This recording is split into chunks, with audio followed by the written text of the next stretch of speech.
Okay, so I've completed 3 of the sections that I showed you how to do earlier, and we are now going to do the bind off. There are several different bind offs. I have done almost all of them, and the only one I really like is the Jeannie Phillips flat drawstring bind off method, and I actually have another video on my YouTube channel that just says flat drawstring bind off, and it's the same as what I'm going to show you here. So we're going to E-wrap 2 pegs, and then you're going to purl 2 pegs. Sorry, I don't have my nifty little OT light. It's in the other room and the TV's going, so I wanted to do it in here where it's a little more quiet. So E-wrap 2 pegs and purl 2 pegs, and you just keep doing that all the way around your loom.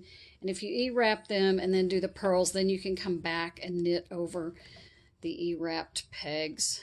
And it's recommended that you do 3 rows of this. However, I have done it with 2, and if you're like me and you're running low on yarn and you really don't want to start another skein just to do the bind off, you can do 2 rows. I have not found any stitch that this doesn't look good for, so no matter what type of pattern stitch you're ending on, this always still looks good. There's one new bind off that Kristen at Good Knit Kisses has done that I want to try, and it's for this specific loom. So I'm going to try it. If it works, I will do another video just on that bind off, but it takes 6 rows to do that bind off. So you have to make sure that your hat isn't going to come out too long. And I think if I did 6 more rows on this one, it would be way too long because it will be slouchy as it is.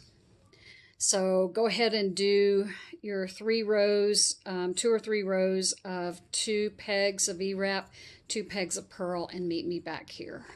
Once you finish your 2 or 3 rounds of the E-wrap 2, purl 2, you want to make sure you have enough yarn for your bind off.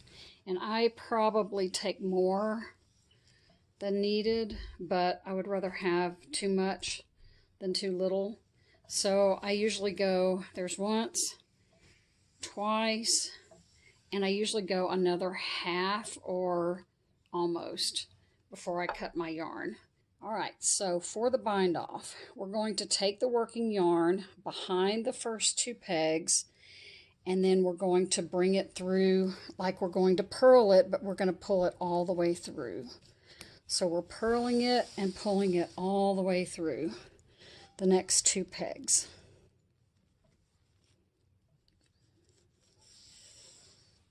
So behind the first 2 pegs, pull it all the way through the next 2 pegs, and when you get all the way around your loom, meet me back here. Okay, once you get all the way around your loom, we're going to lift off all of the purl pegs. So you leave on these 2 and these ones that you pulled the yarn all the way through, you'll just lift those off. Okay, knit pegs on, purl pegs off. Knit pegs on, purl pegs off. Do that all the way around. Pause your video and meet me back here. Okay, once you've taken off the purl pegs, you're going to pull this and tighten it as much as you can. Okay, and usually I go down here, tighten it, because this is going to make it a lot easier when you go to do the second round and pull it off. So I'm going to tighten it to where it looks about like so. Okay, now we're going to do just the opposite. So now I'm going to take the working yarn in front. Your working yarn, you can see, is coming from there. And now we're going to pull it all the way through the knit pegs. Okay, so I'm pulling all the way through the knit pegs. And then we're going to go behind the empty pegs. So behind the empty pegs and back through the knit pegs. We're still doing like a purl where we're going down, scooping it up, pulling it up through the top. I'm going to go behind the empty pegs and through the knit pegs. Pause your video and meet me back here.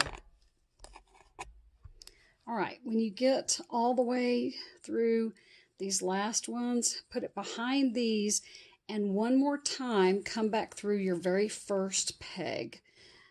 Jeannie Phillips says it looks better that way, so I've just always done it that way. So you're just going to pull it through the very first one. Then start to lift off. Don't start with these. Start your lift off here and just lift all of these off of your loom. Okay, in your very first peg that you pulled it through twice, those will be the last two to come off your loom. Okay, probably won't be that huge of a difference if you did not do it that way, but that's just how I've always done it. Okay, then all we have to do is start to tighten, and this is a little bit tricky, but it's not too bad because you have an inner one and an outer one that both have to be tightened. So I put my hand in here to aid in the tightening because the top one is going to tighten first before the bottom one.